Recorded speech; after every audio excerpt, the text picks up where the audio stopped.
বিশ্বের সবচেয়ে বয়স্ক ক্ষমতাসীন রাষ্ট্রপ্রধান ক্যামেরুনের প্রেসিডেন্ট পল বিয়া আবারও নির্বাচনে অংশ নেওয়ার ঘোষণা দিয়েছেন তিনি। 92 বছর বয়সী এই নেতা দীর্ঘ 4 দশক ধরে দেশের শীর্ষ নেতৃত্বে রয়েছেন। ক্যামেরুনে স্থিতিশীলতা বজায় রাখা, নিরাপত্তা জোরদার করা এবং আঞ্চলিক কূটনীতিতে সক্রিয় ভূমিকার কারণে অনেকেই তাকে অভিজ্ঞ ও কৌশলী রাষ্ট্রনায়ক হিসেবে আখ্যা দিয়ে থাকেন।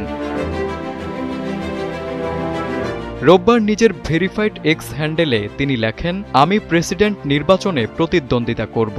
আপনারা নিশ্চিত থাকুন, জাতি যে চ্যালেঞ্জের মুখোমুখি আমি তা দৃঢ়ভাবে মোকাবিলা করব।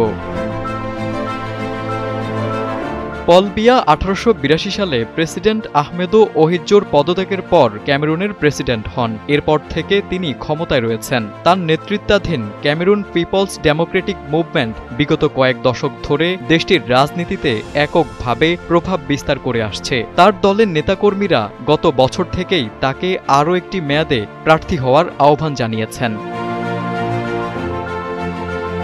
পল বিয়ার দীর্ঘ শাসনের সমালোচনাও রয়েছে। বিরোধী দল ও কিছু নাগরিক সমাজের সংগঠনের দাবি, তার শাসনে ক্যামেরুনে গণতন্ত্র ও অর্থনৈতিক অগ্রগতি বাধাগ্রস্ত হয়েছে। ইতোমধ্যে ক্ষমতাসীন জোটের 2 মিত্র বেরিয়ে এসে পৃথকভাবে নির্বাচনে প্রতিদ্বন্দ্বিতা করার ঘোষণা দিয়েছে।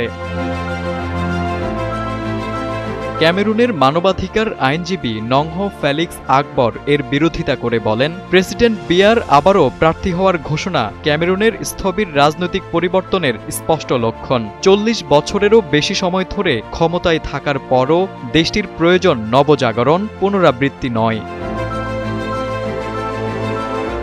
2008 সালে পল বিয়া সংবিধান পরিবর্তন করে প্রেসিডেন্ট পদের মেয়াদসীমা বাতিল করেন, যার ফলে তিনি অনির্দিষ্টকালের জন্য নির্বাচনে অংশ নেওয়ার সুযোগ পান। সর্বশেষ 2018 সালের নির্বাচনে তিনি 71.28% ভোট পেয়ে বিজয়ী হন, যদিও বিরোধীরা ফলাফল নিয়ে অনিয়মের অভিযোগ তোলে। তারেক আজিজ, সময়ের আলো।